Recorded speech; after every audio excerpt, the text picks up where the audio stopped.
On today's episode of The Back of the Bird, we sit down with Shonly Wallace, the newest scout for the Albany Firewolves and the first female to ever hold a scouting position in the NLL. We chatted a little bit about her playing career, how she got set up with the Firewolves, her coaching career, and some good chats too about the state of the women's game right now, the different rules between box, field, and sixes, and some other good stuff as well. We also have some hilarious banter in this episode. We take some questions from the mailbag right at the end, go off the rails on some airplane, airport, airline frustrations that we've had, and chat about a lot of other good stuff as well, including NLL Plus and a few other things. Also wanted to mention that NLL season is now back, and that means the Lacrosse Culture Daily podcast network is up and back in full swing. We are, as always, part of the Lacrosse Culture Daily podcast network, website, YouTube, social, the whole deal, and a lot of good content on there this week that you should check out.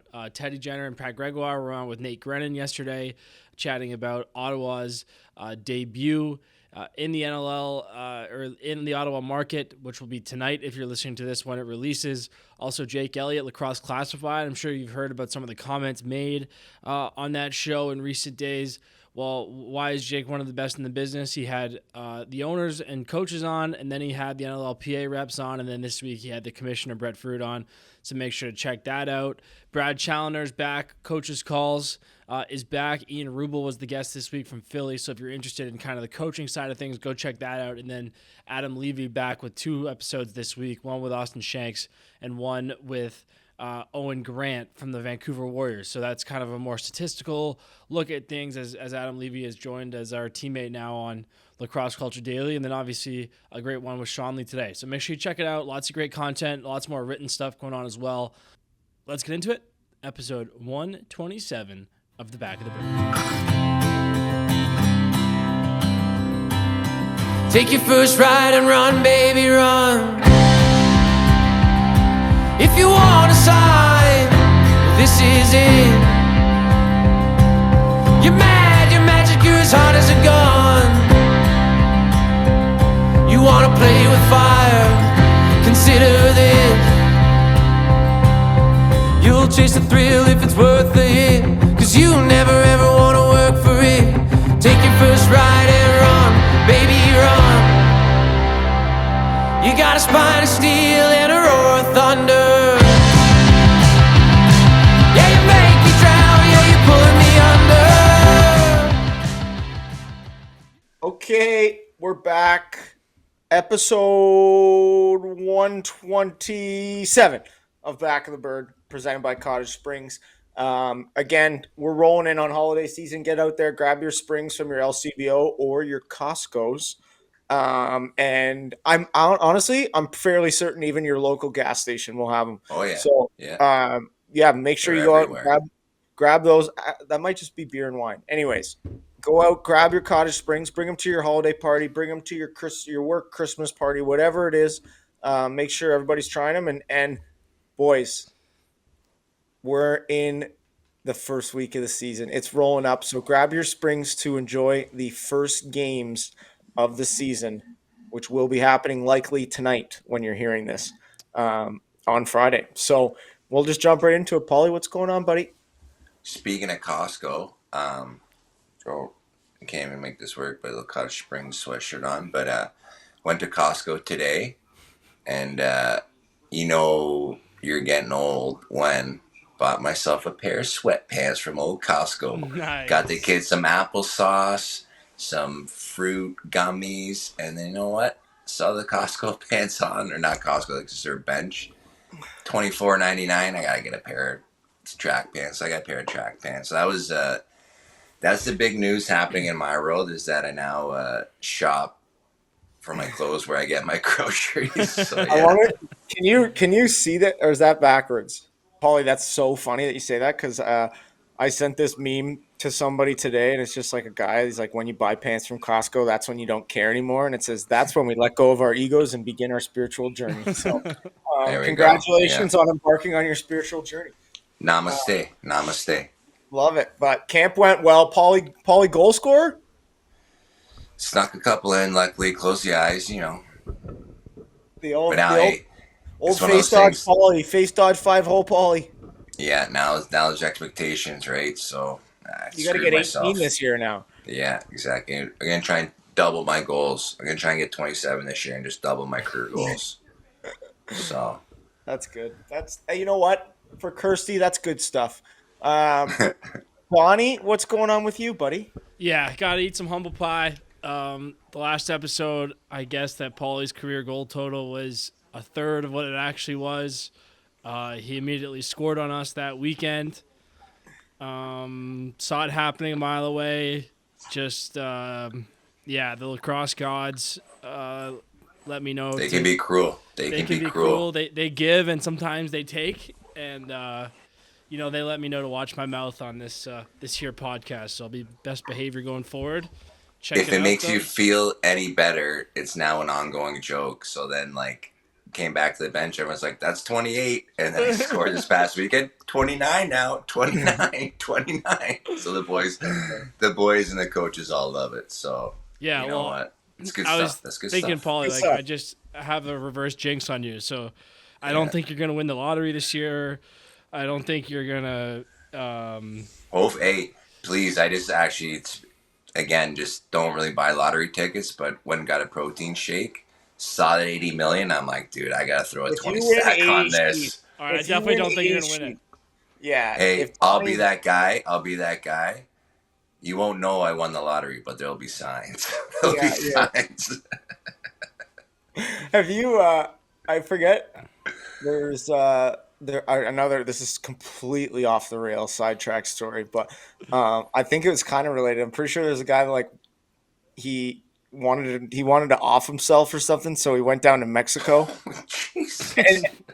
and but Okay. Where's he this did it. going? He did a bunch of blow and hung out with a bunch of hookers, and then decided he wanted to keep living. So he came home, and when he came home, he won the lottery. All right, I'm booking my ticket to Mexico. Let's Holy. go. Yeah, I'll go with you. So yeah, Donnie, anything? Yep.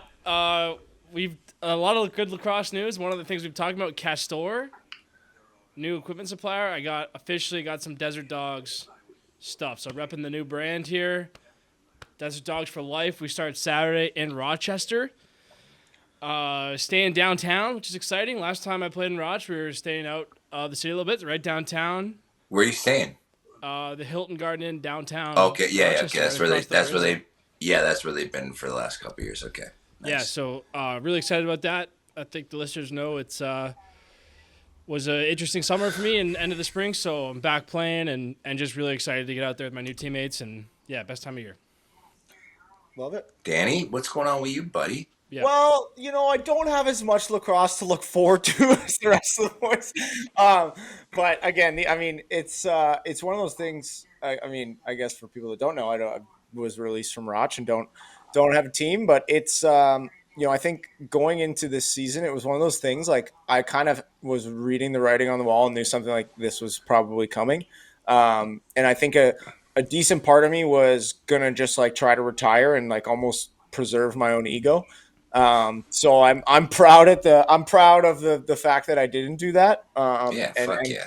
because I knew I think I would regret that for the rest of my life if I just like walked away knowing I still had the ability to try and play. So it's one of those things. It's hard. I tweeted about it. It's like, man, I'd like, we're not used to having every weekend free. It's a weird feeling. But it's one of those things where you can kind of direct your energy to other things or, kind of continue to work out and do all this stuff. And, you never know what happens. Maybe somebody calls, Exactly. maybe somebody doesn't, maybe we get into the media game. I don't know. It's a lot of stuff, but, I think the coolest part of all of it was just like the outpour of people after. You never want to feel like a charity case or something like that. But I think just, hearing from all the boys on the team and getting calls and stuff like that, I think it's an emotional part of sport, but it's also like, I think, you were doing the right things if that happens. And I even got an "I love you" out of my old man, so that was a big thing. Pete Lomas, that's not coming often, so it's that was again, it's a weird thing to like tiptoe around. People feel a little awkward about it, like talking about it and stuff, but everyone's been great and supportive, and I even hugged my CEO at work the other day because he heard about it and he's like, come into my office, and we talked about it. And I think it's another thing that it almost gives the opportunity to like focus more energy like on work, because it's like you kind of like you're living this dual life where you're maybe not able to go above and beyond as much as you'd like to. So it gives that ability to focus on a singular thing, which is kind of a unique perspective. But the other part of what's going on lately, that I want to give Donnie a huge shout out. Donnie actually made a little kids night the other night. So we were I was at the Leafs game, and that would have been Wednesday night. um, and there was a family sitting beside me. The guy, I just kind of, we started chatting with him because I kicked his beer over, I think, at one point. But they were from New Jersey, and they were up because the wife and daughter were going to Taylor Swift on the Thursday night. So the whole family went to the Leafs game on Wednesday, and the son played lacrosse, and was a huge PLL guy. So we got Donnie on FaceTime, and the kid was over the moon. And then another huge shout out. He actually said that the Chaos were his favorite team. So I ended up getting Coach Andy Towers' phone number. And Coach Towers jumped on FaceTime and told the kid he wanted him to play for him one day. And the kid was literally over the moon. So he was that was a really cool thing. Again, just like little small stuff you can do to like if I was a little kid and that happened to me, I think I would lose my mind. So we'll give him a shout out. Funny enough, I actually think he followed me on Instagram. So Nick Colossi, if he is a listener of this, big shout out to little Nicky. It's such a little beauty, and again, it was great to meet them and talk a little lacrosse. But Hey, when you hugged your CEO, were you yeah, like, now back give me that bonus? yeah, I was like, listen, I just lost a decent chunk of money. I'm gonna need something. Hey, and then the second part is you watched the Vince McMahon documentary, right? No, I haven't seen it. Oh, What happened? Why? Oh, How is no. this related? because you and Pete have the same relationship as Vince and Shane. Shane I had to like he did that one like Hell in the Cell match where he had to like go through 27 different tables and jump off the cage, and then after the match, Vince like gave him a hug. He's like, "I love you." He's like, "That's the first time my dad said he loved me." It was after like almost killing himself in the ring. Yeah, I only had to play the game for 28 years and just give it everything I had, but we got there, boys. So it yeah, it was it. I mean, my body feels like it was 28 tables or whatever, but um, yeah, and I guess kind of moving into like this season, I'm excited. Again, I'm excited for the boys in Roch. Like it's a good group of guys. It's a shame it didn't work, but I'm excited for them to get started against Donnie. I'm excited for all the guys we know to get going. I know everybody's been chomping at the bit, so it's an exciting time. I think with we can kind of go right into it with the announcement of this NLL Plus. I think that's what it's called, total, right? NLL Plus. Yeah.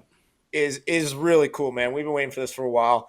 The league's obviously invested some money into this to make it free, and in return, they're going to get some feedback, and that feedback I think is going to be, who's watching, where they're watching from, maybe where some gaps are in distribution and where they can pick that up, and how to get in front of people. So it's an exciting thing. If you're listening to us and you don't know what we're talking about, go check it out.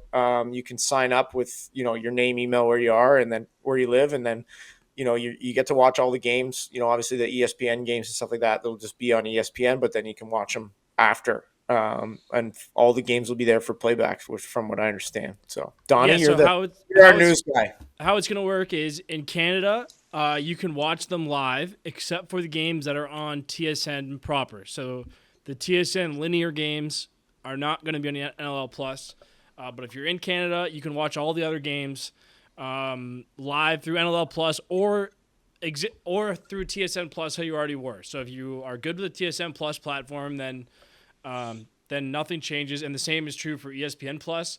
If you're not in Canada, if you're in the States or the rest of the world, full game replays are going to be available through NLL Plus. And that's exciting. It's ESPN, as a lot of us know, can be kind of tricky in terms of geography. So it gets a little bit tricky there. And the other thing is ESPN Plus only keeps games on there, I believe, for a month. So if you look, for example, right now at the NLL tab on ESPN Plus, there's not much there. My understanding is that NLL Plus is going to keep all the games basically in perpetuity. So you'll have the ability to always watch games, full games, which is really cool. And What was that word? Yeah, I was about to say, where you read a thesaurus before this fucking podcast. Perpetuity. Perpetuity. Jeez. I don't think I've ever heard that word in my life. After perpetual nature. Exactly. Yes. What's the language? I do have a master's in journalism. People forget. Yeah. Use it in a sentence, please. Yeah.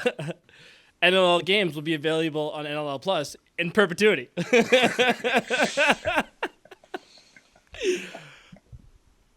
My brain keeps overthinking things in perpetuity.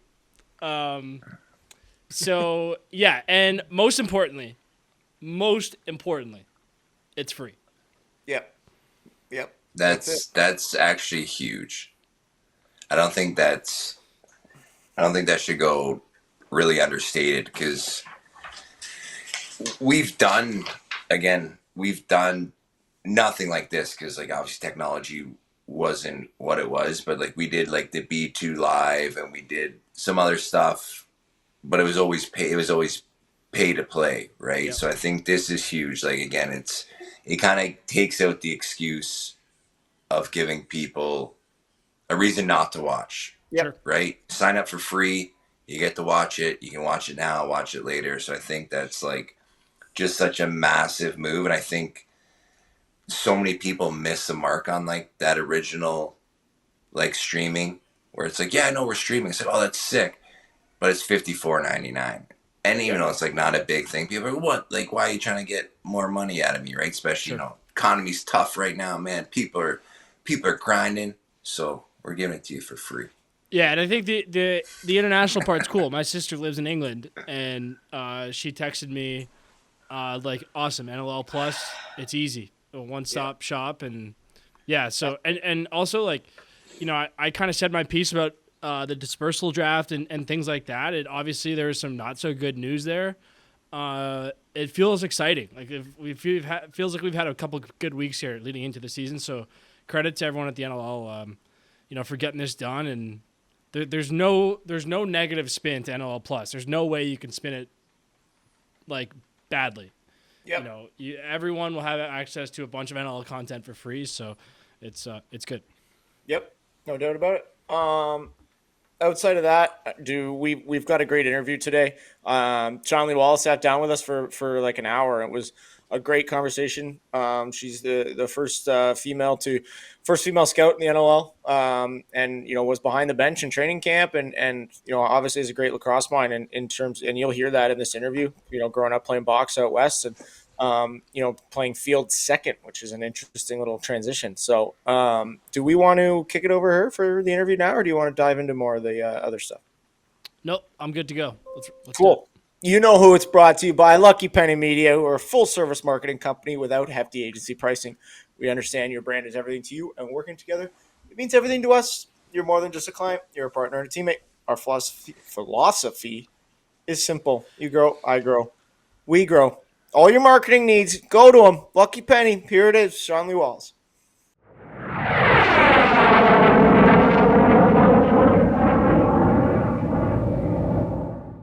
Our next guest recently made history as the first female scout in NLL history. This Mission, BC native played college lacrosse at Stony Brook, Oregon, and then finally at the University at Albany. She has represented Canada several times, most recently at the WLBC Championships in Utica. Following those games, she was named the college scout for the Albany Firewolves, becoming the first female to hold such a position in the NLL. She now coaches at Central Michigan University. Welcome to Back of the Bird, Shonly Wallace. Thank you so much for having me. This is awesome. Did I get everything right in there? Because I bat like 45% maybe. You did your homework. I love it. Where is Mission? I live like right on the border of Maple Ridge. Oh, okay. Yeah. For some reason, I had in my mind that was like way north in the middle of nowhere, but I was going to say the same. Yeah. I was going to say the same thing. Yeah. I'm like 15 minutes from the Planet Ice that Maple Ridge Burrards play at. So okay. Got it. That classic barn, and I'm pretty close to there. So that's great. I mean, so typically with our interviews, we'll kind of like start at the beginning with everyone, but we like to keep people on their toes. So with this, we're gonna kind of jump into obviously the recent news with and then with kind of camp passing and you being involved in training camp and all that going on. I think we want to kind of rewind to maybe the beginning of that NLL story. So how did this come to be with the Firewolves? How did the conversation start there and then get to kind of the point you're at now? Yeah, so I played my fifth year at UAlbany, and then stayed on last year as a grad assistant coach, finishing my master's, and found myself, getting out to Firewolves games on the weekends and stuff. And um, my brother sings a lot of like he's a really good singer, so he does the anthems and stuff. So he was actually in town visiting for our America's Championship, and that weekend the Firewolves were playing the Bandits, who were like, "Hey, like, can you come sing at the game, or whatever?" Right. So we ended up like meeting, everybody after that, the staff and stuff, and then um, kind of next year rolled around, and I'm pretty outgoing person, I guess. So I just went and kind of said hi again, and stayed in touch with the staff ever since, and got to know Clarky, and he knew that I, wanted to have a career in coaching, and really supported that, and just saw, he's like, oh, this girl actually knows a lot of random stuff about box cross that I think most people would know. And I just love talking shop and that's the kind of thing. So found myself hanging around them, and then he kind of reached out and was like, hey, we'd like to keep you on board. So it was kind of like, I was like, well, let me know when you're ready for, if you really want my advice. Yeah, So kind that's of great. turned into that, and yeah. How did they know about your brother? Is your brother like famous for anthem singing or? No, I mean, we just like reached out. We were like, hey, yeah, he does, but he did all the like Coquitlam senior games for a while, and a Okay. bunch of junior games in BC, just as like good experience and stuff. So he got into Berkeley School of Music, so he's pretty good. Wow. Okay. Yeah. Wow, nice. All right, sweet. That's great. Um, and now, I mean, walk us through like what's your review of kind of like the first training camp? I know you were on the bench for a couple games in Six Nations there, and what's it been like kind of being directly involved and around the team? Yeah, that was pretty cool to get. That was like, dream come true, getting to be on the bench, and you guys play some pretty serious lacrosse, and seeing it from that like view is even more cool. But yeah, just to like hear what's said on the bench, and hearing how the guys are working together, um, and learn from a coaching perspective like what they tell them, and kind of want them to get out of it. It's just awesome stuff to learn and experience. And um, so yeah, training camp worked out good. I live close enough that I could rip up for the weekend, and kind of see that. So being on the calls and stuff have been awesome, and yeah, get to go to the home opener this weekend, so I'm pretty excited about that. Nice. Yeah. What So was what was like kind of the most unexpected part? Like what was kind of the biggest thing you learned being up close with it? I think just like the like decisions that are made, like just everyone's like unique perspective and knowledge of the game that all you players like have, which you can see in the way you play, but you know what I mean? Like just that high level of play, like just being in college, it's kind of like, most of your coach kind of like tells you what to do, whatever, but like you got like just the respect that everyone had of like being able to say stuff to each other or what they saw and what they're doing. Like I think is just at another level with this.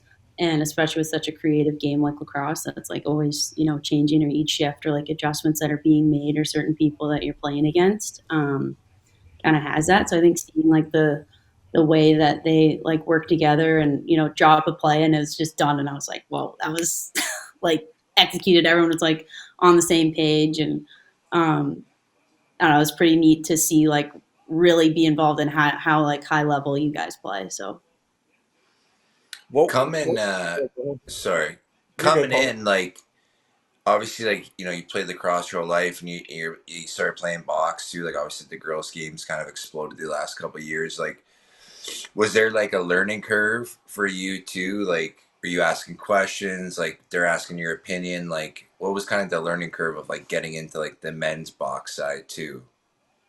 Yeah, I mean it's definitely a lot different. Even getting to play, at World Cup, it's like the first time I've ever played box with like in place like systems really and Yeah, stuff. yeah, yeah. Like, playing in like midget, um, like nationals. You know what I mean? So it's like for me, I feel like that was even a newer thing, like playing. So yeah, to sit there and like Gibby's awesome, explaining things to me like, hey, does that make sense to you what we're doing? And I'm like, oh yeah, totally. Like, you know, can't give too many secrets right now, but Not to the Buffalo tell Bandits. me what. No. Yeah, no, they've been really great about explaining that, and Clark thought it'd be good for me to just kind of hear, what they're saying, how they do things, and just kind of help it make more sense as we kind of progress throughout this year. So Sweet. So I think I saw that you're the college scout. So is that kind of your territory in terms of players and stuff like that? And what kind of is your role going to look like? yeah, no, that's kind of what they thought would be a good way for me to kind of start and be able to, um, you know, influence in that way, and just considering some of the Americans, right? More of them being in the draft, and looking at their college careers. And he knows I watch a lot of lacrosse, and I'm kind of up to date with that. So yeah, gonna be keeping track of some of the Canadians and what they're doing when they're down here, and then seeing any potential talent that we can find too. So So you're coaching right now as well? Is that right? Like in terms of at university? So where's home right now then? Mount Pleasant, Michigan. Okay, so how far of a drive is that for you to kind of for I guess to both get to Albany and then if you were going up to Six Nations? Albany's like 9 hours. I think it's like, Oh, so yeah, no, so it you're was like, flying to the home opener? I'm hoping. oh yes, yes. Yes. Okay. No, yeah. ILA was like 4 hours from here, so it was, Okay. yeah. Did And you We have to went, go? Do you go through the Windsor border? yeah. I crossed at Sarnia there. Oh no, that's not Windsor. That's not Windsor. That's way different. Pauly just wanted an excuse to bring up his University of Windsor days. Um, I have But been there once, but Ontario's like very new territory to me. fair. Like you guys all live so far away from each other, and people are just like, oh yeah, like I'm just gonna drive like 3 hours like the other side. BC, you guys take boats to games, so Yeah, it's all relative. Is Next time you go there through Windsor, anything- you got to say Paul. Now you can say Pauly. So Yeah, exactly. I'm going to The the highest. on Wednesday, so Okay. I'm not. I got the record for most points in a season at University of Windsor. wow. Nah, Did I'm just kidding. They don't have a lacrosse team. They shut the program down after that happened. you flew off, a few off the floor records, maybe. Yeah. Yeah. Windsor. Yeah. I'll do my homework. Is there anything? I mean, like, kind of. Obviously, we see this quite a bit in the men's game in terms of kind of like the just little skill sets that you can pluck from box and take to field when you're at school. Is there certain things that you've noticed or can that you've marked down that you can kind of put into coaching at Central Michigan as well? Yeah, I mean, I'm working with the offense at Central Michigan, so yeah, I think just seeing half of it's like culture. I think a lot too, like just seeing how people like get the most out of their players. Like, how do you want them to like want to play for you? And I think especially as a young coach, it's like, how do I get them to like, having that respect level and stuff, which actually is greater being at times being younger because they know that you like just went through it and stuff. But I think box was majorly influential in my field game and being a successful player. And you just see like the craftiness and dodges and stuff like that guys are doing, and how you can implement that to be better at it. I think certainly carries over. And but yeah, just trying to learn as much as I can and trying to implement it into my thing. But this is also my first year coaching and like full time in college, so I'm still like outlining really what I think I need to do and what I want to see like my girls doing and stuff. So And are you the head coach there? no assistant. Okay, but like obviously have a big role, not like because excuse my ignorance, like from grad assistant coaching to like assistant coach, that's got to be a huge jump though, right? Yeah, like I'm actually the only assistant coach. So Oh, so yeah, so there you go. So it's just you and the head coach then. yeah. Okay, so yeah, that's a huge responsibility. Okay, So it's definitely like more of a full-time job right now, yeah, but for sure, 100%. right now with um like our little break here before season happens, but Yeah, so sweet. that's what I'll be able to be a part of some of the games here in the over the break and Did you do you think that made it an easier transition to kind of jump right from playing to the coaching aspect of it, or like because you kind of remember a lot of the things that you went through, or do you think it comes with more challenges because of that kind of almost like the looking up to, or like the age gap difference? Like, have you found any challenges with that part of it? um I like yes and no. I think being at Albany and just playing there and then coaching there, a lot of people were like, "Oh, that's crazy," because I was only there for a year. It wasn't really because I kind of came in already being like, like the grandma on the team. I don't know, like the old, kind of kind of vet already, and then getting to like coach for people that like are totally on the same page with, like just ran all their systems, like knew all of that.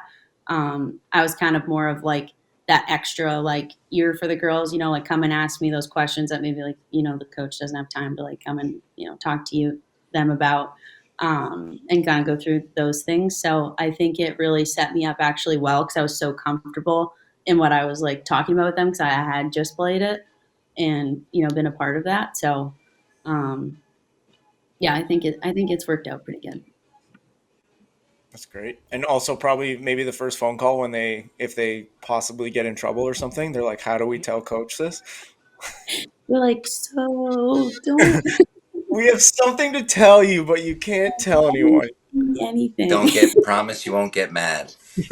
I'm calling at midnight on a Saturday, but I promise it's good news. Yeah. Yeah, just wanted to run through some plays. Yeah. I mean, so walk us through. I mean, obviously you mentioned, and we're now very familiar with the geographical orientation of Mission, BC. Talk to us about growing up there and just kind of how you got involved with the game. Yeah, so I'm actually from. I guess I was born and raised in Richmond, right, like 5 minutes from the YVR airport. Okay. My dad had like lived there his whole life and stuff. So he got me and my brothers into lacrosse. We all played. He signed me and the two of them up for a U9 team, and so I was 8. My brothers were 6 and 4, and we all played on the same team. So that was pretty fun, pretty classic. They'd be I remember we had like 8 a.m. games on a Sunday. They'd be like waiting for us to roll up and like get out of the car. We'd all go and like jump on attack, all three of us. Like, that was so cool. That's great. So that was like kind of the first start. And then played a bit of box and then found out that girls field was a thing when I was like 12. So that was kind of like, oh, what is this version of lacrosse?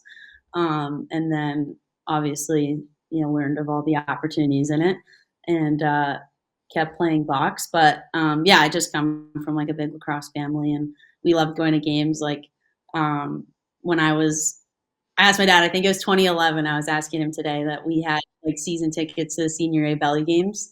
And then we used to go like every Thursday was our thing. And we just like loved going and watching. And I think like ever since then, I've probably been to like a junior A or senior A game, like in the summer and stuff, like every single week. Like we're always going as a family and stuff. And I'm really close with my little brother. Like he loves lacrosse, and it's kind of been something that we've really shared throughout our whole life and stuff together. So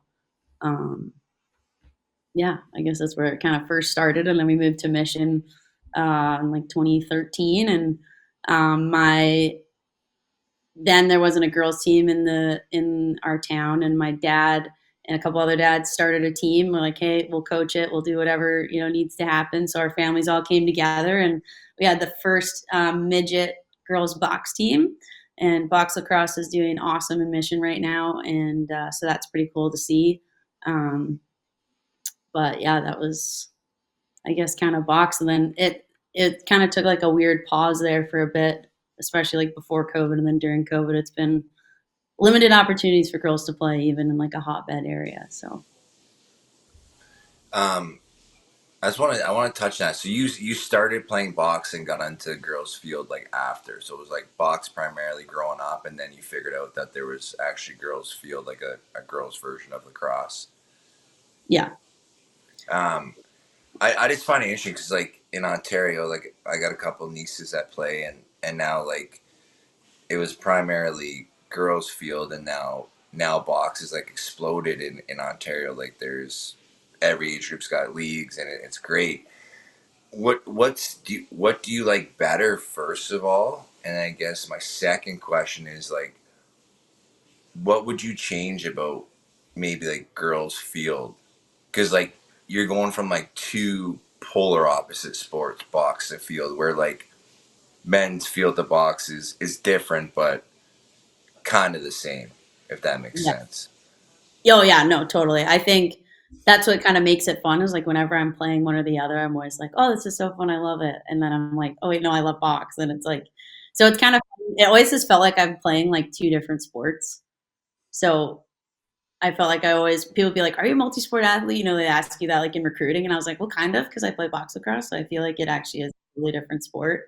Um, but I love like the pace of box, I think definitely much more. So sixes is kind of like the perfect hybrid of that for women. Like I know with men's it's kind of weird. You're like literally playing West Jenny, but with women's it's like a really fun mix of like the box finesse or the box game, but then like the finesse of the women's field game. I don't know. I like my women's field stick better. Okay. Oddly, the release on it and stuff is like, I don't know. I think you guys would Could be you? amazed at how like fun they are to play with. Oh, I.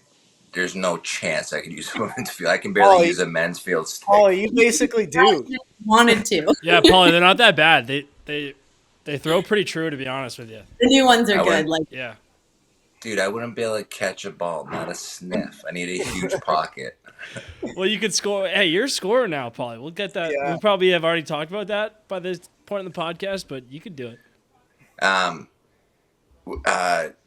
So I guess leading into the sixes, like, because again, I'll be honest, I don't watch like a ton of girls field. I find it tough to follow, and just like all the like the stops and the rules and stuff like that. Do you think like this is kind of going off the rails, but do you think like a sixes would like be a better version for like a college, like for college girls, or do you think like women's field lacrosse is like in a good spot? Because I'll be honest, like I don't know. I think like I'm just coming from the point of like I see like girls box exploding, and like my niece who started playing field, and she's like, I like box better. I'm just like, is there a way to kind of like, and feels like sixes is like that merger of the two, like would that be a better for like college lacrosse for women? yeah, it's gonna be a pretty unpopular opinion, but yes, I kind of like it better. And yeah, I was just actually at our convention, so this was like a big talk about the rules and stuff. And so it's kind of funny because I don't want it to become like men's field. Like I Yeah, don't want it exactly. to Yeah. become like men's field. And I think one thing to touch on too with like women's lacrosse is I think that's one thing in lacrosse, even with you guys, right? Is like it's not like football where you have to like kind of be like a certain like build or like, you know, size and Hmm. all that stuff. Like that's what's so cool about lacrosse is you can make up for it in other ways, right? Like with your skit, whatever it is that um players play all, you know, all shapes and sizes, and so it's kind of cool. And I think with women's field too, like that's a thing, like not having it be like full contact kind of allows like more girls kind of to be able to play and have like unique skill sets, right? For That sure. kind of makes them a good player. So I think that's one nice thing is that because it's not full contact with all the gears, like it kind of levels out that field, if that makes sense.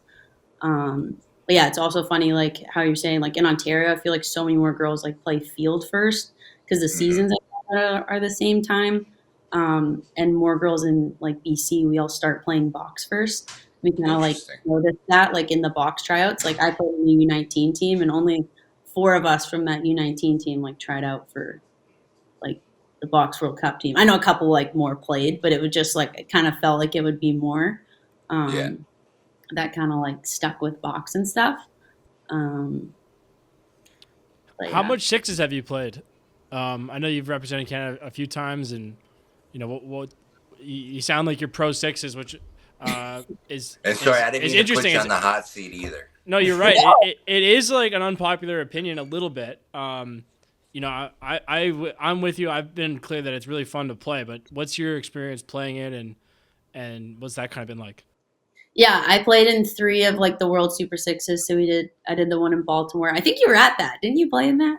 Yeah, I played. I think that was the very first time it was ever played, right? Yeah, that was the first time I played it too. Yep. So I did that, and then the 2 years after, we had like the event in Oshawa, which was pretty cool. Yeah, I think that's kind of the thing that like lacrosse overall is struggling with, right? Is like viewership and getting that like popularity. And I mean, I sit and watch like NLL games, and I'm like, how don't people watch this? And they're like, this is awesome. Like, I feel like I'm the opposite. Like I watch a basketball game and I'm like, no hate on basketball, but I'm like, how's that a foul? Like, how's this? How's that? And then I just think like box lacrosse is so much more fun, and like, just it's interesting. And women's lacrosse obviously struggles with that. Like our games are getting really long now. Like college games are taking like 2.5 hours to be played, and it's like just that really struggles with like TV time and stuff, right? And then people are like, okay, what is the deal with all the rules? Like I don't understand. And it's such a like technical game, like it's so reliant on ref calls.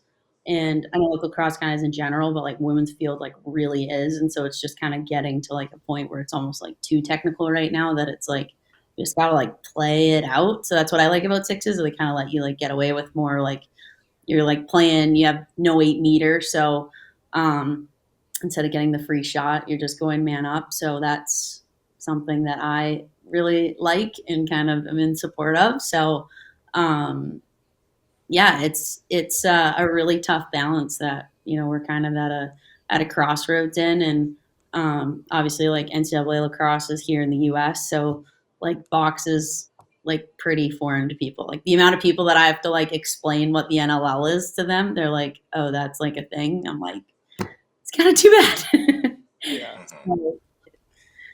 We're kind of bouncing around. Oh, sorry, go ahead, Danny. Yeah, well, I mean, we are definitely bouncing around. This is not going to help the cause. But my question was more so because I'm thinking about this, and I know Donnie can agree on in this sense. Like, if you get if something has changed in my stick, like to the slightest degree, it's like throws you off. You get in your own head. You're thinking about it too much. That transition is giving me anxiety thinking about going from like field stick to box stick for you. Like, how hard is that to manage the back and forth?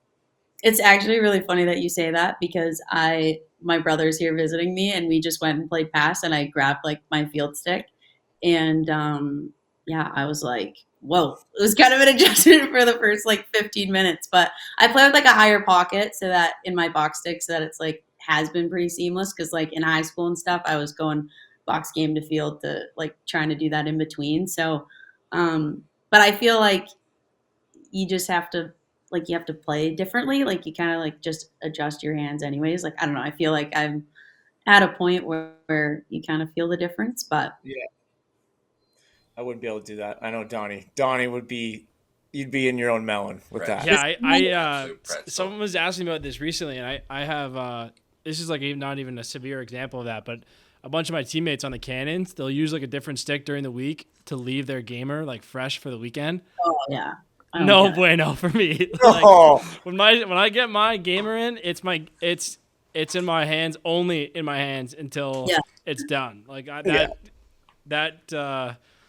those are for Americans who keep hard mesh and shoot hard, and I don't do any of those things, so it's a little bit different. But I wanted to ask. We're kind of been like dancing around this one, but let's talk about Team Canada, the WLBC this year. Seemed like just a really cool event. What was kind of the process? When did you hear about that maybe becoming a thing? and then kind of tryouts. What was kind of that process like of realizing that you could, play Canada Box? Yeah. Obviously, I think that was the coolest lacrosse experience of my life. Especially like growing up and watching, you guys play for so long, and like sitting, in a Queens Park or wherever, and just watching and being like, oh, I want to play like this, like super intense box lacrosse. And so getting to play at that high of a level was really awesome. But I was actually part of a working group with World Lacrosse about like making like the women's box tournament actually a thing. So there was like a small working group that like my mentor, Michelle Boyer, kind of ran. Um, and got to be a part of that. So we had like a couple meetings through like, I think it started in like 2020 or 2021, kind of leading up to like really making it happen for 2024. So I guess kind of knowing that it was going to be a possibility then, and then hearing about it, and then hearing that there were tryouts and stuff, was like, well, this is pretty awesome. And so getting to prep like all last year, and yeah, I think that's what's kind of like tough as a female player is like, I love this game so much, and I'm very grateful to like obviously keep playing and have had all the opportunities I've had to play, but like I don't get to play like every week, right? And so it's funny because you guys are probably like, oh yeah, well, it's quite the grind. Like I'm sure you'd love to do this, like fly over the country and play, but um yeah, like my opportunities to play are so limited. So just making the most of those, and like having something that I know I can like train and prep for is um, just something that you really have to appreciate now, especially being done college, like just making the most and being grateful for all the opportunity to play. So um, yeah, it was pretty fun. Did you guys get out to the World Games or no? I watched a lot of it. Yeah, Lomi and I watched together. Yep. Yeah, yeah. Nice. But we actually just had a good clip from the last podcast about Troy Cordingley stealing Paul's money in card games when he was a young player. What was it like playing for him as the head coach? It was cool. He's pretty intense. I don't know if you guys have played for him, but I'm sure you've heard him out there. And I played for him for a long time. did I know you? Troy. Like Troy's like a very he's actually a very like close family friend. Like he coached my brother from a really young age, and then I played with him for him in Brampton. So yeah, I know Troy very well. But I can't. It's funny. Like, do you think he was Do you think he was the exact same with you guys as he's with the guys? Probably not. That's the thing. Because I mean, I'd find it hard for him to turn it off. With that being said, but like I mean, I think he's turned it down even like with the men. But yeah, back in the day, he was sideways. I can only imagine. But like I respect that. Like I love the intensity and stuff. And the thing is like if there was something that he wanted fixed, he was going to tell you. But he actually did a really good job of saying like, "Hey, you did this well." Like he actually balanced that out very good. And yeah, I think the intensity is awesome, and I think it's probably kind of ironic. Some of you guys are probably like, of all, like this guy's coaching these girls, right? Kind of funny. So, yeah, I mean, to be like coached by him was like kind of sick for me, like knowing who he is and the type of player he was and stuff. And um, he was really fun. Like he had us laughing. He was like throwing balls at me during warm up, like whatever it was, like it's just he was great. So it's funny because he is actually like such a great guy.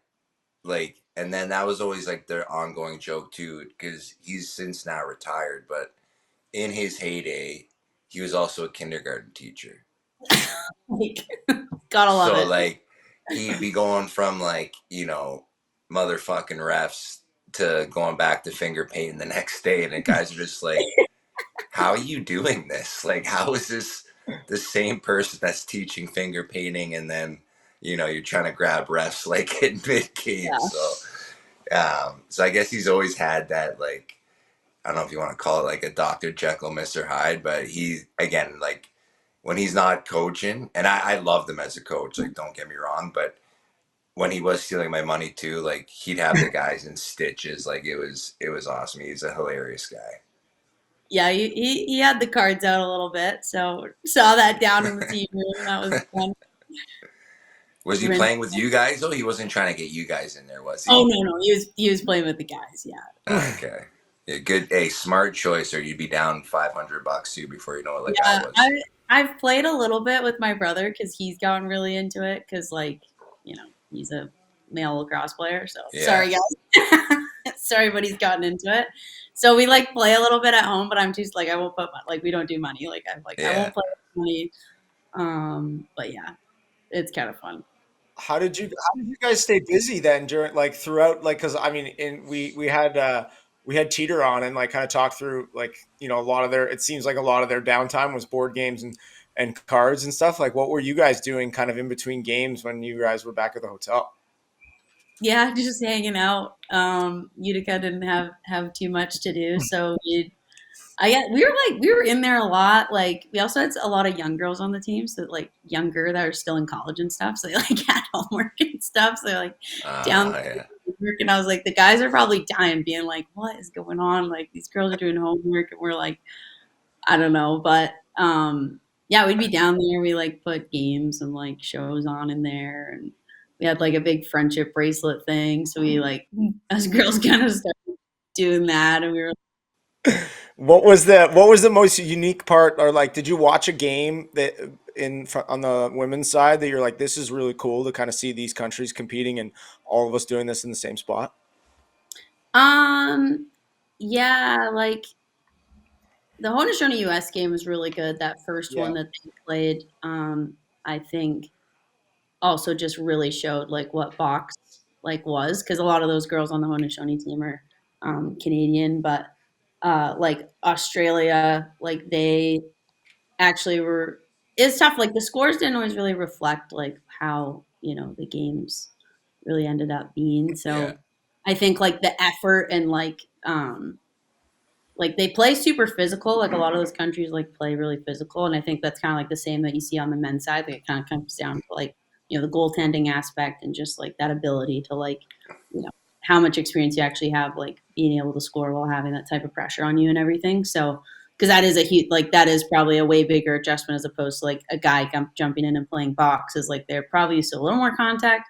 Whereas like these girls all over the world that are used to playing only women's field, like you know having a Canadian that's coming at you Stick pretty hard is stick to the like teeth first shift. Yeah, it wakes you right up. not the warmest invitation to want to play the sport, I guess. Yeah, yeah, Like, hey, come try box, boom, right? yeah. So Welcome to the worlds. There's your front teeth. Goodbye. I feel like I saw that off of like an opening draw one of the early games. oh yeah, I that remember was seeing that clip. Um, yeah. I think I mean obviously kind of we're going to try to keep it on the rails and follow a train of conversation here, but we're talking about kind of the development of the game. You mentioned the sixes and being introduced, and obviously with recent news with the WLL being announced and launched. What does that mean for the women's game, and how does that kind of make you feel? Yeah, it's pretty exciting to see. I think like sixes again is really going to help the growth all over the world because that's a really big dilemma that kind of like we're dealing with. It's like how do you grow box globally with like gear, facilities, all that stuff is like it's kind of hard on the men's side too, but just like that much harder I think on the women's side to really like get box to grow.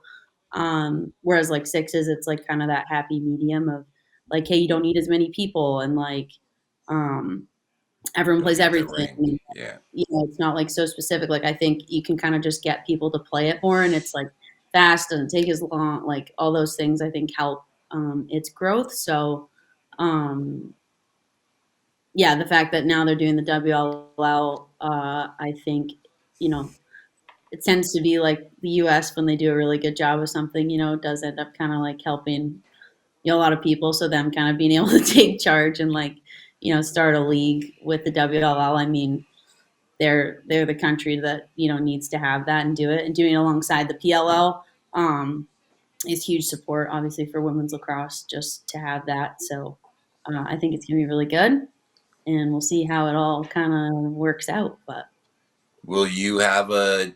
Will you try and play, or are you too busy? oh yeah, I'd love to play. Okay. I, How And many? Did they so announce how many teams they're doing? I think it's 4 they said. So Okay. they did like that championship series, right, where they played like the little sixes tournament, and last year they had like an all-star game on like the women's side. They just did like 2 women's teams. So I guess now they're doing it where there's like 4 teams was my understanding. So I don't know if it's one event or if it's like a league all summer. That kind Okay. of stuff hasn't really come out yet because they are doing like host cities. So we'll That's see. exciting. Sweet. Yeah. So do you know, like, for the chance to play, like, will there be a draft, or like is that kind of all still just like in the works? Yeah, it's all still in the works. Okay. Yeah, I think there's like definitely people that they've already shown like are, helping Yeah, like, yeah. like the ad take off, which like makes sense and stuff. But Hmm. it will be really interesting, like if they try to like really include, Canadians and stuff. I guess Yeah. like same with like the PLL and guys like it's only Canadians that really are playing in the league other than Americans. But um, yeah, we'll kind of see how that unfolds because especially since it's sixes, there's only like 12 people that are going to play on a Yeah. roster. So it's like way smaller rosters. So Yeah. it'll be really, really interesting how that kind of pans out. But Yeah, it's see, funny on talking about all this stuff. I heard a while ago. It's been a little quieter since, but I heard at one point that college coaches were worried it was going to a sixes model for college as well because the rosters were smaller and therefore the expenses a lot smaller too. Kind of interesting food for thought. We've kind of been chatting a lot about lacrosse kind of theoretical stuff here, but yeah, it's interesting that the WLL like just connecting some dots. It is 4 teams and they're playing sixes in at the Champ Series in February there, and then I don't think they really know what the plan is for the summer just yet. But yeah, I think the girls are still going to be able to play Athletes Unlimited next summer as well, and then maybe look for a more permanent summer situation the year after that. I think that's kind of the gist of it. But either way, super cool, and yeah, hope to see as many Canadians as possible in there. So. yeah, well, they already added 2 this summer. It was awesome to see Meg and Erica playing in it this summer. So that's a start for getting more Canadians in it, and I know their league's trying to grow too. But yeah, I don't think so. Like from a logistical standpoint of that, side note on college, like Title IX obviously is like a huge factor, right, in college sports. So a women's roster can't really afford to drop down to being that small. I think Hmm. already we're struggling with having like most schools struggle with having like the same level of female athletes with the size of football rosters and all of that. So I don't think collegiately it's going to go to a sixes model. I don't think that we can have that, but I think that the way for it to be successful professionally is going to be sixes. If that Interesting. makes I sense. never even considered the Title IX side of it on that way. That's super interesting. Yeah, because they need women's rosters, so um, they're usually trying to add more women's sports at places. So I think we'll see that role, and I don't think overall like that like U.S. colleges are ready to make that jump either. Yeah. So Hmm. and same with the guys, like they're never gonna like. There's probably not gonna be like boxing college, right? Like Yeah. they're Yeah. not gonna they're not I gonna ever think do. like It makes a good TLN graphic like once a year though. Yeah, Yeah. Imagine if they ran box out in of stuff college. to talk about, so they decided to go. What if box was? Yeah, they just Yeah. picked the sickest college hockey rink and they're like, imagine if there's lacrosse in here. It's like, yeah, it'd be sweet. Yeah. Imagine. Yeah. It'd be so cool. So my brother plays at RIT, and I don't know if you've seen that, right? How they I turn did their see that. It's a it's sweet setup. it's unreal. Yeah. I'd go visit him and we would go play like to train last year. I'd go play around in there and stuff. And I'm like, I can't believe you have like a box at your school. And then they got the floor put in now, and I'm like, this is yeah. ridiculous. So Yeah. What they should do is just like, I mean, Here we go. yeah, I exactly, just need it. completely off the rails. But like, you keep men's and women's field going, but then like in the winter when it's like done, right? Because there's like fall ball and then the season starts, right? Then there's that break in between. That's when you do like sixes and like box, but just do like a tournament or something. I like There we it. go. That's a fucking good That idea. was actually so much more on the rails than I thought your like hypothetical thing was going to be. Just like a college lacrosse World Series of box, and Yeah, everybody comes in, and you could do like a almost like yeah, basically this time of year, like towards the end of fall ball, it all finishes with just like you play your conferences your conference Yeah. does host the tournament. It Boom. would be like it would have to be like RIT, Limestone, Robert Morris, and like who else has got the most Canadians? Like Yeah, you could throw like Simon Fraser could trade. yeah, for sure. that one. Yeah, Be and the the winner of Kufla sends the Yeah, team yeah, down exactly. That's great. Yeah. The other thing we wanted to kind of touch on, and this is kind of going, we're doing the full circle, connect the dots as we usually do, never on this podcast. But Jessica Campbell is now an assistant coach for the Seattle Kraken in the NHL.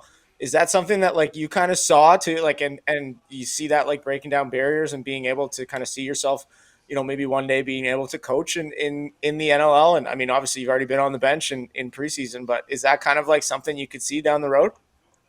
Yeah, I mean, that would be sick. I think at the end of the day, like you have to, earn and prove that you can, do that to some degree. And obviously, she's done that, and they're being successful with that. But um, yeah, I think that's what's so neat about our sport, and just like all these possibilities we're talking about with women's lacrosse, is like the landscape is just growing and changing so much. Like I always like I always dreamed as a kid and like knew I wanted to do something in the NLL, and I don't know, I'm pretty like out there with like my, dreams. Like they're not like super small. I guess I'd always be joking, being like, yeah, I'm gonna go like, be a part of an NLL team one day. Here I am, right? So I was like kind of kidding, You but did like, it. you know what I mean? So Yeah. I think like I know that I'm someone that like I will be involved in lacrosse like for my whole life. So yeah, I mean, if that kind of presents itself, and I think that you're capable of doing that, then yeah. But we'll kind of keep seeing where life takes me. It's awesome. Well, it's a good start where you are now. Now Yeah, we typically ask a couple of questions to each of our guests at the end of the interview. The first one is, what is the reason behind your jersey number? my jersey number. Yes. Well, okay, so I got number 9 for box, which like I've never worn. Okay. Been given 9. So I was given. I'm like so I'm like a huge numbers person. Are you guys like number people? Like, do you like feel like things are right if there's like numbers? Okay, well, I'm not that much of a numbers. I thought I was I a don't think numbers so. guy, but like I'm not, like, I know the people you're talking about where you're like you see like whatever someone seeing like a 666. That's probably a bad Oh, I thing. don't like to see those. Like that kind of scares me. But Yeah, like okay, my hotel room numbers always have my number in them. that's weird. My hotel room numbers like always make sense to me. Interesting. Okay, so I guess I was given 9, which I was like, okay, what? Like I don't know. I was 99 for tryouts, so I asked to be 99, and then they said 99 has to be the blood jersey. And I just like had a good tryout, and I was like, this is kind of sick. Like Wayne Gretzky wore 99. Like why not wear Oh, you 99? went all in. That's a Like, bold most- move. That's a party Don't foul. land this That year, I is can a, wear. no Canadian should ever wear 99 ever again in any sport. It's off limits. I know. It should be literally permanently retired. Here I am, first number choice, 99. Yeah. Terry's really like, no, you're not wearing 99. Like, Yeah. okay. So then I love 22. That's always been my number. Another really great number, obviously. Shout out Gary Gate. So that's another big number to wear. But I wore that all through college. And then when I got to Albany, there was no number 22. So I wore 51 because 51 was available. And I hadn't met the Williams yet, but like had knew about it and like kind of why they wore 51, and um kind of thought it was a cool opportunity to like rep 51 as a Canadian, and kind of use that as an opportunity to like share that with people, like if they ever did say something about like being 51. So was really honored to like get to wear that number, and it's super cool that like Delena's there now wearing number 51, and it's like available for her to have. So yeah, I'm super happy she's playing at Albany now, and kind of neat, especially because like Dyson's living there and stuff. So um, really happy for her with that. So But did your World's hotel room have the number 9 in it? Is that what you're no, getting? Oh, so my hotel room number was 251. oh boy. Yeah, there's And something and that so, stuff freaks me out. right? So and then when I was like when I played box when I was younger, I always was like the smallest kid on the team because I'm like 5'1", like I'm like a miniature human. So I they always gave me the smallest jersey, and so it was always like, number order, small. 3 seasons in a row, the coach would just be like, "Here's your jersey. Like, here's your jersey. There's number 2." I tried out for Team BC. They gave me my tryout number 2, and so I was like, great number. Great number. Yeah, right. Aren't you 6 right now? Yeah, but I've been 2 my whole life. Oh, really? Yeah. Who has it in buff? Does somebody have it? Klutch. Oh, Oh, Klutch. yeah. He wouldn't Yeah. give it to you, eh? No respect for the vets. That's No, unbelievable. I didn't ask for it. You had to battle Again, for it in Colorado too. It's true. I had to pay off in Colorado for it, but no, I mean coming in halfway through in the season, you can't be taking a guy's Take number. that off your back. Take that off your back and give it. That's Like fine. they were joking. So sorry, that was like the most extreme, unnecessary answer, but No, No, that's why we that's asked. why we need it. Yeah, I that's had why we to go need in it. reverse there. So 9, I was like, I don't know how I'm going to make this work, but I made it. We made it work. It was good to me. It was good to me. Well, So next, there's something next- there. 51 is 9 away from 60. There you go. Jesus. So I was actually Um, born in September, so I was like, maybe I can make this work because I was There you like go. When are you born in September? 23rd. I'm the 2 plus 3 is 16th. 5. Fucking rights. Look at that.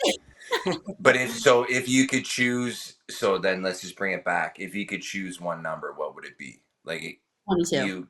Okay, 22. there you go. Perfect. All right. But box 2 is always really good to me, so I would have 2 or 22. But yeah, 22 I think is my favorite. So Sweet.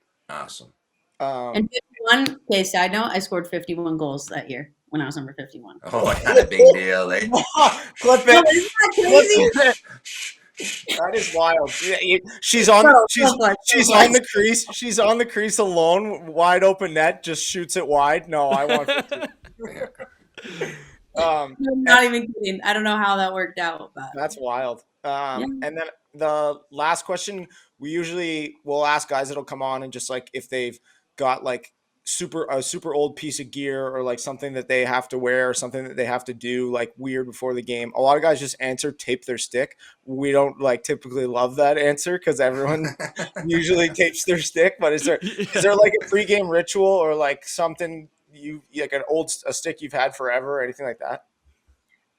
no, I'm like I get a lot of new sticks. Like I'm like one of those people. I like hate when my like stick's old. Like yeah, it doesn't last me too long. Yeah, I do a big tape and the baby powder. I'm all into that. I'm like very routine. Like I like I get there way earlier than like everybody. Like I have to be there like really early, go through my whole like roll out and stretch and like I guess I eat like candy before a game. Do you guys do that or no? Is that like a thing? You're talking to the Candyman Donnie over Yeah, I there. was gonna say I eat trash. I like on the. He's a raccoon. Well, I Donnie's a generally don't. raccoon. I generally don't eat that well, as Pauly always chirps me. But I definitely take the candy. Pauly prefers sushi Yeah, the gas off the station table sushi. before the You game. eat sushi before a game? No, I don't, but it's a staple. You'll see it. It's a staple in LL locker rooms. Gas station sushi out there 3 hours before the game. Never goes in the fridge, and some guys eat it. I pretty that- much want to throw up just looking at it. But yeah, like Starburst for my thing, Skittles, Sour Patch You don't Kids. have like you don't wear like your kidney pass from when you like first started playing box, anything like that. Oh yeah, I got this. That's it. You got me. I have There the you same. go. I've always only ever had one chest pad. There you There go. you go. There you go. Nice. All right. I don't know why. I don't think it's got anything left to it. But, Well, yeah. those are the best kind. They're just the ones that like And, like straps, like the Velcro is like 2 different pads that I've like tied on the back. yeah.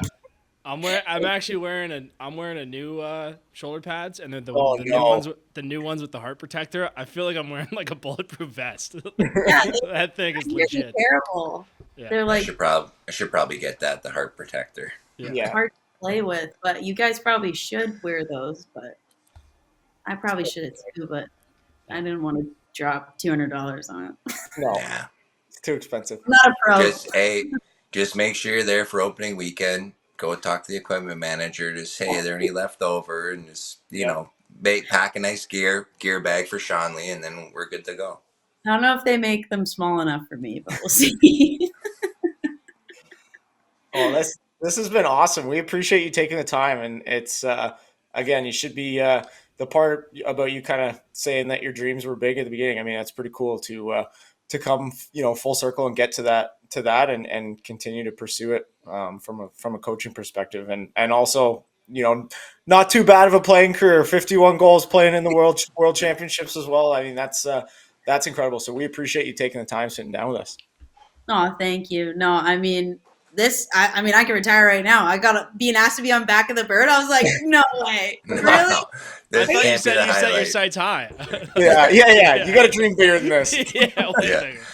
Yeah. I was Don't like, let this be the pinnacle. This is usually on the way out for guys. great, thanks. Yeah. Oh, there is typically a well, at least we like to claim Bird that there bump, is yeah. bird bump that comes with it. So prepare yourself to be playing in the WL sixes then, because once they hear this, they'll be giving you a call.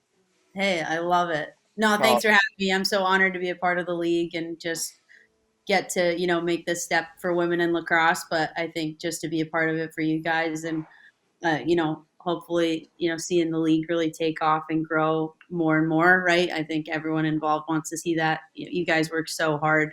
And a lot of people have for years, playing out of the love for the game to make it happen, right? And on top of, families, full-time jobs, everything. So, it's inspiring to know how hard you guys work and keep playing and doing what you love and pursuing those dreams. So you're even inspiring, little girls as much as you don't realize it all over, Canada and stuff, playing box, doing what you do. So It's awesome. Well, we Well, appreciate thank it. you. Thanks Yeah, so much. thanks so much for coming on. thanks This for is having me. awesome. Good luck this season. Not too much luck, but just a little. Just a little. Awesome.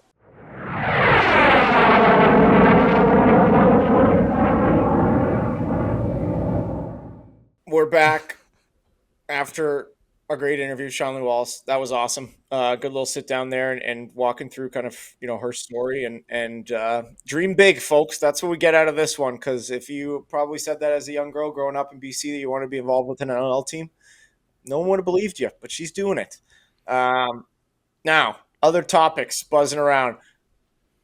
I've got no affiliation with anything anymore, boys. I can let it fly. And The gunslinger. Here comes the gunslinger. And let me tell you, Pew pew pew pew pew.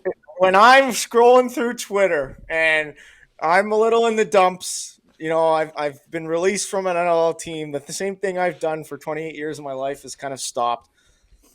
And I see an all-time Hall of Fame Twitter rant, and that's from our boy Watsy, Christian Watts, that was at Buffalo camp. All-time tweet talking about all the time he's put in and how it's a bad recognition of talent, and he's going to expose the whole Buffalo organization for what they are, and it's a popularity contest.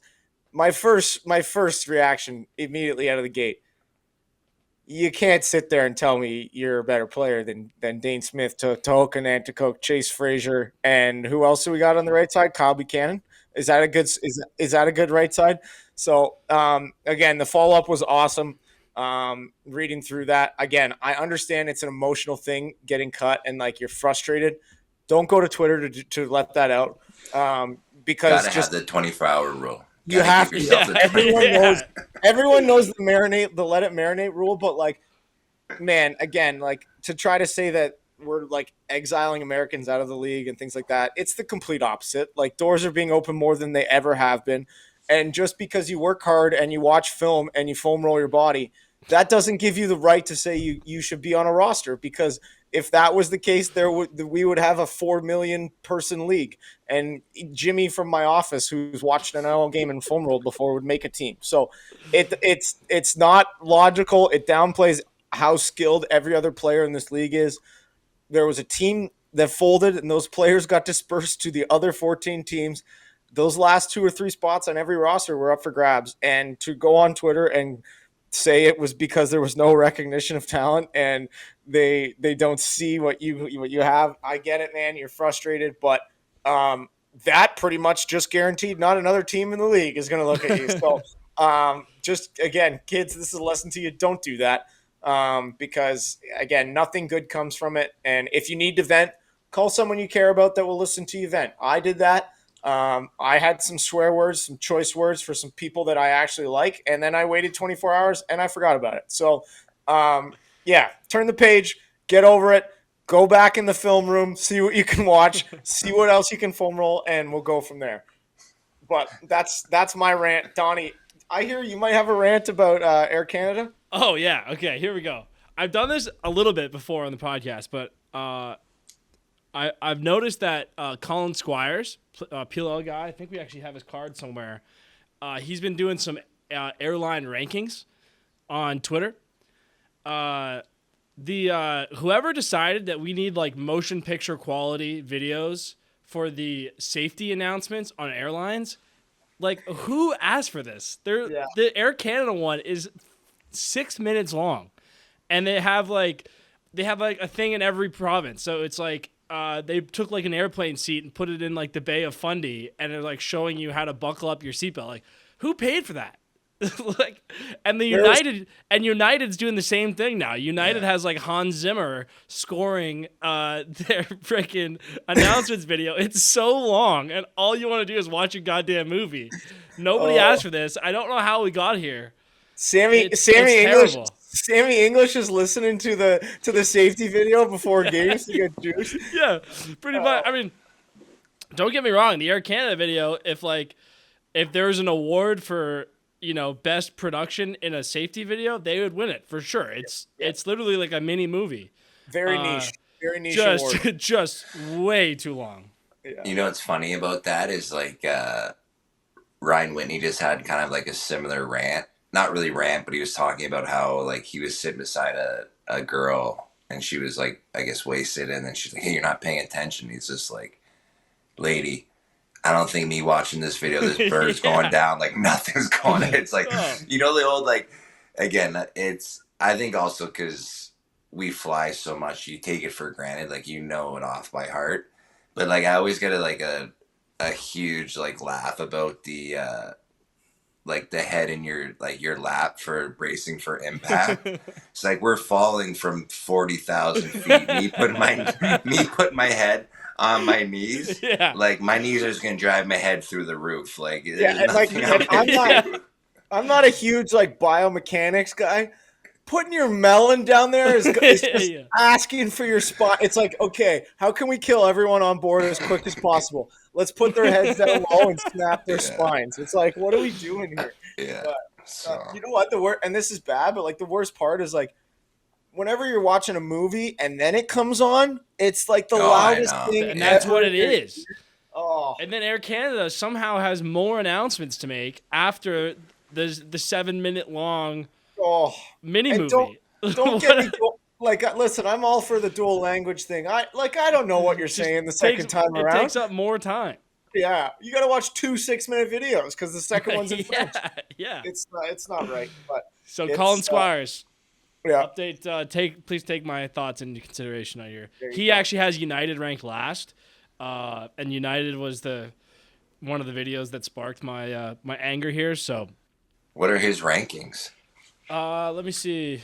How was United below like Spirit? Like, I watched a video of Spirit where they were like doing drugs on the way to Ibiza. They're like duct taping people to seats on Spirit. Like people are just going bananas on it. Like their safety video just says "Good luck." Okay, here we go. I don't think they have flight attendants on Spirit. It's just you get on there. It's like whatever. I've flown drinks are in the back. Go get them yourself. Yeah, I've flown Frontier a couple times, and it's like.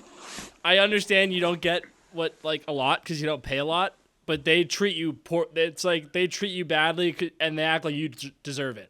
Yeah, like, we're gonna be rude to you and you fucking deserve it. Yeah, go buy a better ticket, you pussy. Yeah. So so Squires is number 1 Delta, and then in parentheses big gap, 2A JetBlue, 2B Alaska, 4 American, 5 Frontier. 6 Southwest, and then 188th Spirit and 189th United. So Spirit and United. And neck and neck. Yeah, so maybe we'll have to get them on here for. Yeah, we'll have to get it. So there's no Air Canada listed. No, there's no Air Canada listed.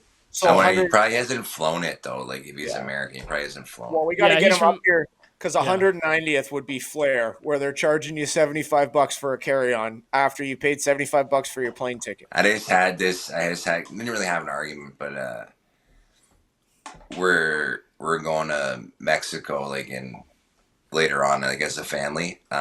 Like Dory's family, we're all going to Mexico, and Of course, so you I'm are. like, we're flying Air Canada, like got status, can use points, whatever, right? Yeah. And then her sister's like, "Oh, Flair's were cheaper." I'm like, then I like go and it was cheaper. It's like call it like $300 cheaper. But then like I go on there and it's like, yeah, no carry on. She's got 3 kids. I'm like, you're gonna pay $1,000 in baggage. Yeah, And then you gotta buy pay your extra. seat. You want a seat on the plane? That's Yeah, another it's like- 40. Yeah. Yeah, that was I had the same experience like way back in the day when me and Dory, the airline's now defunct, but we went to Iceland for our honeymoon. So it was when Iceland had that like low cost carrier, and he gave you a free layover in Iceland, and it would take you somewhere else in Europe. So we took, I can't remember the name of it, and it wasn't bad, but then like Icelandic Air. no, it wasn't Icelandic Air. It was I can't remember. It was pink. No, anyways, it's defunct. Icelandic Air is still alive. Swift? Sorry. It might have been something like that. Doesn't matter. We're already off the rails. But legit. So most people were just bringing carry-ons, right? Because they didn't want to pay for the bags. But legit, like you know how you have the measurement, and no one ever like legit. They had someone going through with like an ATM machine in hand and measuring the people's bags and just like dinging them, bing, bing, bing, bing. So it was hilarious, but it was like the same thing. Like it was just like, oh, it's so cheap, and it's like extra, extra, extra, extra. So it's like by the end of the day, it's not cheaper.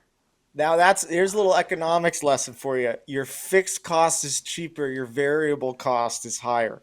So for all you kids out there, there's a little school lesson. You actually learn something. Don't tweet and don't buy discount airline tickets. And what the word perpetuity means. I guess I mean we threw something out there today too, which I knew was a little risky, and but the mailbag question. So do we want to throw it over to mail time here? Yeah, so, we gotta do this. I feel like we gotta do this every episode. I think so. It could be like, sponsors. Hey, this is brought to you by Cottage Springs Mailbag. This is your lionized mailbag. This is the warrior mailbag. But take 2 or 3 every episode. We need to get.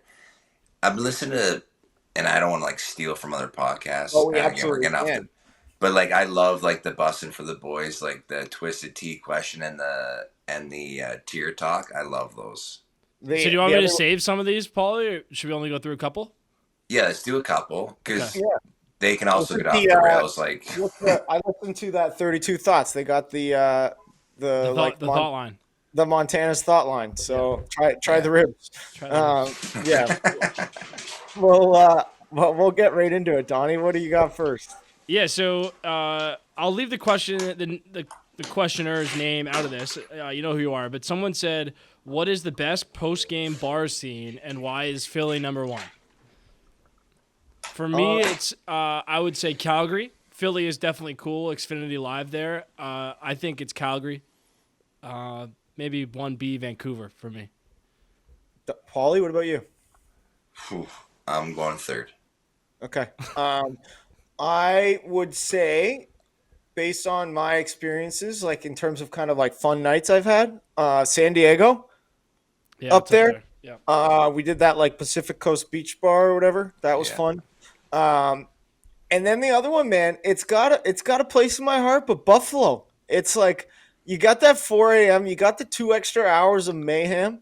And the bars there, like they're pretty fun time, and everybody's kind of there for the same reason. So it's I like that. Trying to think what else. You know what? Ottawa is going to be a sneaky one for you guys this year.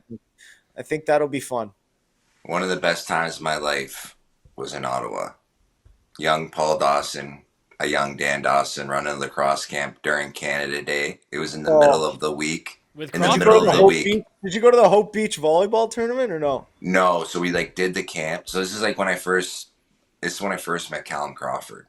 So like it was me and Dan, and then I came in late because I had to lacrosse. I had a junior A game in Peterborough. Drove up to Ottawa, and then we would get like local guys if we were. So Callum came, and then his brother was big in the bar scenes. So, anyways, we were there Monday to Friday, and like Canada Day like landed on like a Wednesday. Yeah. And it was like great though, because all the parents like, you gotta go downtown, and Cal's like, don't worry, like I got it all set up. And we went downtown for Canada Day in Ottawa, and like again, it'd be, I don't know how to compare it to like America, like your 4th of July. I don't know what the best 4th of July is if it's in like Washington, but like, dude, it was insanity. Yeah. Like Canada Day in the nation's capital, and then we just had like we were just like walking in like back doors at bars. It was That's like great. it was so fun. Yeah, it was unreal. So What's it will your- be sneaky. Yeah. What's your top couple bar places? Great question. It is tough. Like again, Calgary's always kind of like a never miss. Again, I think San Diego's like just unreal. Again, like it's one of those like weather plays a factor. Like the only problem in like Calgary is like bars are great, but then you're freezing like in the middle of like the season. So San Diego's unreal. Again, you can't really go wrong with Chip. Like it just you get put into the vortex and Chip. It's like a time travel. So Yeah. it's like, but that's Chippewa Street for any of those folks wondering in Buffalo. I'm trying to think of like. Dude, places Boston. I mean, even if we talk like that's locally, what Boston must have been insane. Yeah, Boston was crazy. That's why I was trying to think of like places that like no longer exist. Again, I'll always have a soft spot for Boston because I lived there, but like it was unreal too. Yeah, Panther City was pretty fun too. Yeah. Yeah. Well, Pretty I good mean, scene. again, rest in peace to that bar that turned into a strip club at 1 a.m. But I did have a lot of fun there too. Yeah. The bar's still there, by the way. Well, The rest in team's peace not to there. our ability to Dude, go. Colorado's Oh good. fuck! How did I not Colorado's even fun, too. think of Colorado? Yeah. Colorado wins. Vancouver, like Vancouver's unreal. Like, but If you're on then the like, West Coast. how are we not talking about Vegas? Like post game Vegas, I never went. in a booth. I was in a booth watching Loud Luxury. Like it was, again, like I had 2 nights. I had 2 nights out in Vegas. Like again, and that's like perfect. 'Cause it's like, you You're do in the and out. Vegas trip. Yeah, it's like you do the one night, super hard. See you later. Like gone. It's perfect. But like again, I think almost everywhere in this league now can make a claim for having a good post game, post bar scene for sure. Yep.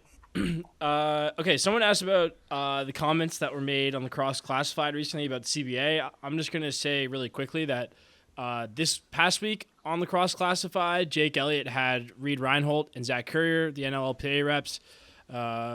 You guys are free to say something. I'm gonna sit this one out, but go listen to Reed and Zach. They're really good at what they do, and I respect that Jake had them on also after comments were made. So yeah, go check out what they said. I really enjoyed. I actually just listened to that, Donnie, when I was over in your gym. Thanks for letting me in. But Sure. it was the dichotomy. Jesus, boys, yeah. let's dumb it down a little bit here. The juxtaposition of both of those podcasts was interesting because obviously, like Jamie's, going to take the ownership stance or whatever, and saying, I found it really interesting the part that he said that players got to stop asking for dumb shit, and then if this is like more comedic relief because that's the only thing I kind of grasp onto, and then in Zach and Reed's episode, they're like, we haven't really asked for anything yet, so I'm not really sure what he's talking about. So I had a good laugh at that. I get both sides, whatever. It could just be kind of like a posturing thing, or it could also be serious at the same time.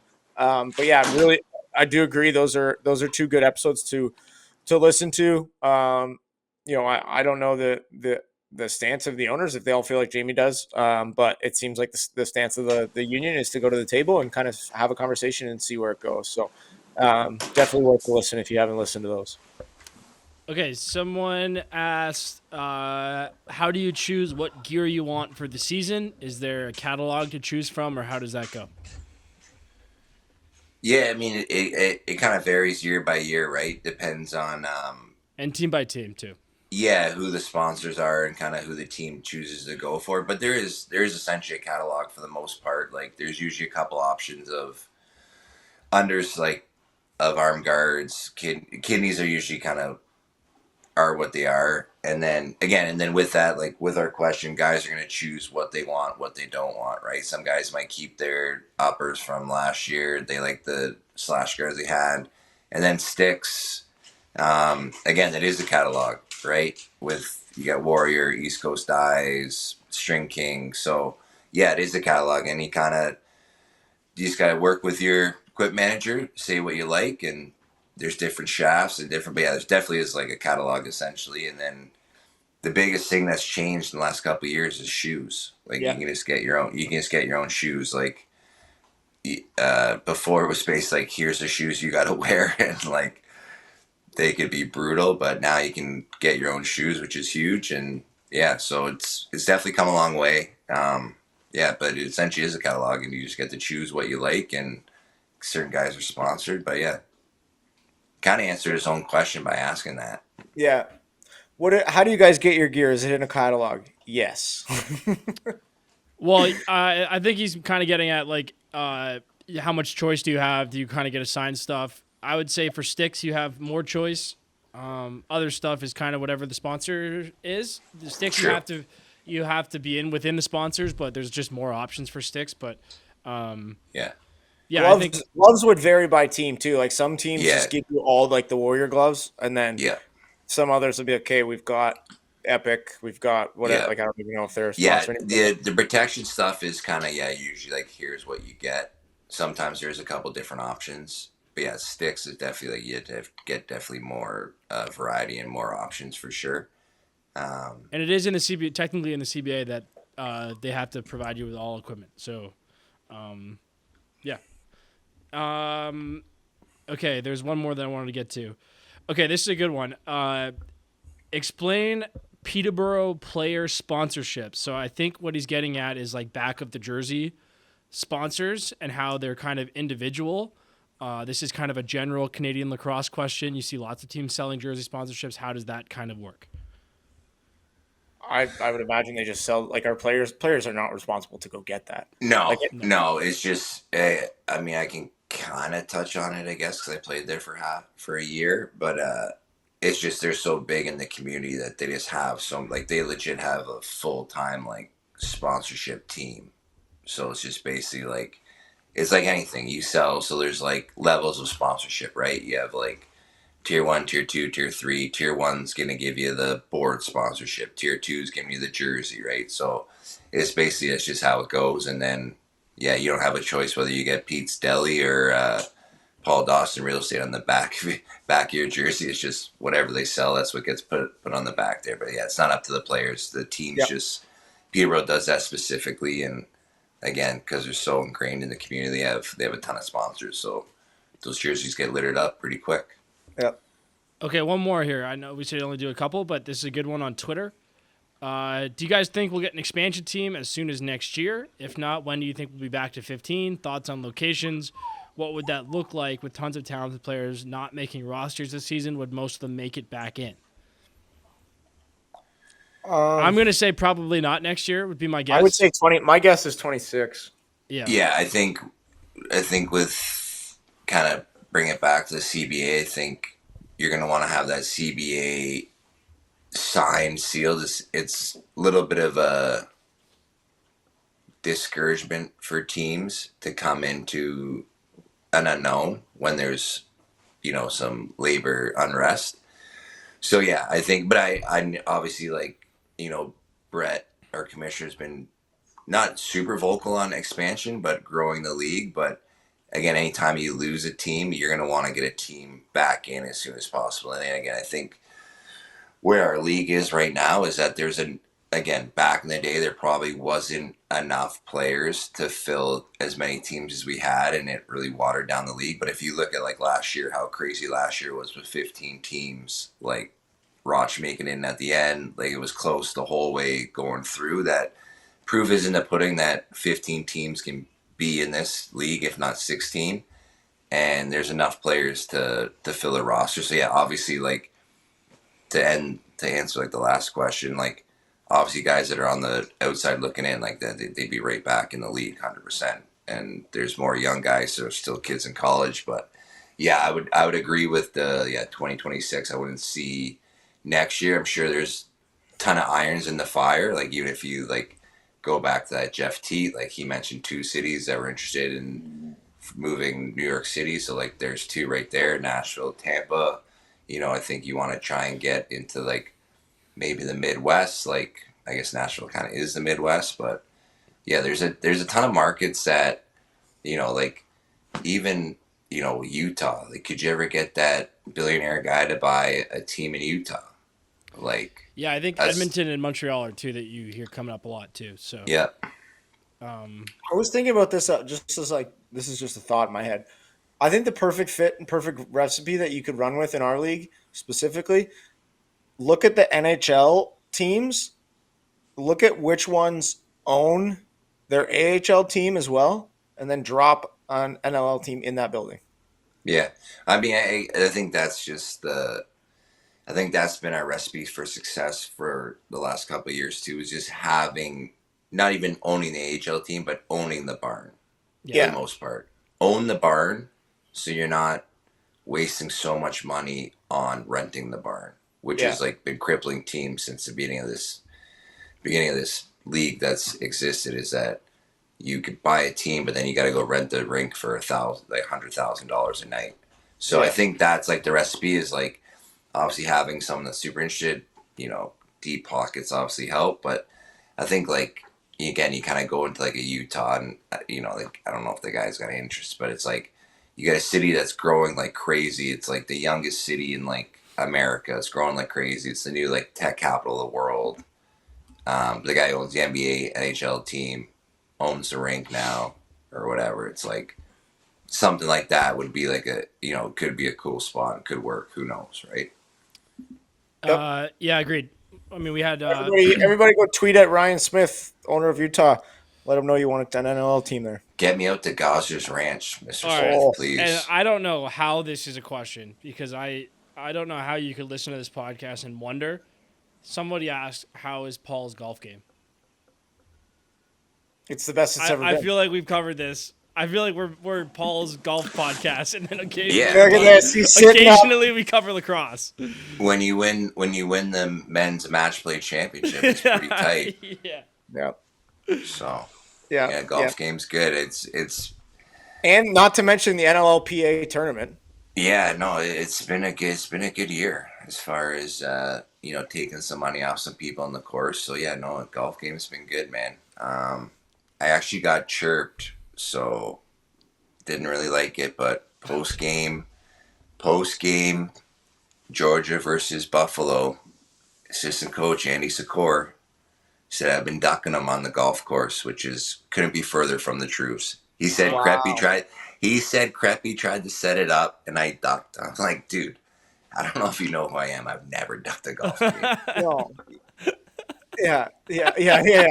Corey's sitting right there. It's like he's literally Never, ever. no to golf. I miss a lot of things for golf. So I think we have our first cottage bagger in the mix here. Me and Dan versus Creppy and Andy Secor. Next summer, it's on. It is on. I don't know if I can play Creppy in a match. He stands over the ball for half an hour. So That's not gonna fly. I got a buddy like that too. He's gonna lose it when he hears that. Dude, I got a buddy. He's actually like a really good golfer, but he's been watching YouTube because he adds like one more thing into the pregame routine. And it's like, you've all seen like the same videos. I'm like, oh man, he just watched like the Adam Scott video, or like he just saw there's just like, dude, we're all like 10 handicaps. Let's just get up there and pound the ball and like probably spray it. Like, put a little chapstick on the club face, boys. Yeah. Is that it for the mailbag this week? Yeah, I think we'll leave some of them and we'll keep it going. There's a few more, but we'll get to those next week, and we'll probably send out the mailbag a few more times so more people see it. Thank you for everyone who sent in some questions, and we'll keep it going. Love it. Awesome. Well, I think that does it for episode 127 of Back of the Bird, brought to you by Cottage Springs.